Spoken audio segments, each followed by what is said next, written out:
สิจ้าทุกคนมื่อนี้มาพบกันอีกแล้วเนาะมื่อนี้ก็มารีวิวการขนส่งของงานน้ำก้อนให้ลูกค้าคือเก่าเนาะ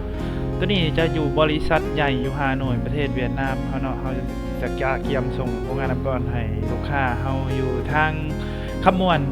ตัวนี้โรงงานน้ำก้อนขนาดทุกตนต่อมือถ้าว่าทานได้สนใจโรงงานน้ำก้อนเนาะไม่ว่าจะเป็นขนาดน้อยนับตั้งแต่1ต้นขึ้นไปจนฮอด30ต้นต่อมือเนาะทางบริษัทเวียดนามเขาสามารถผลิตให้ได้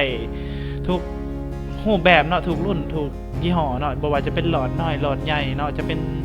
หลอดแบบใดเนาะขนาดใดเนาะถ้าว่าลูกค้ามีแบบเฮาสามารถเฮ็ดให้ได้ทุกยี่ห้อถ้าว่าท่านได้สนใจสามารถสอบถามรายละเอียดได้ที่เบอร์โทรเนาะ02092414141หรือว่าท่านได้อยู่เขตใกล้เขตเคียงอยากเข้ามาเบิ่งเครื่องยี่ห้อการก็ได้เนาะของการของเฮาแม่นตั้งอยู่บ้านห้องสุภาพ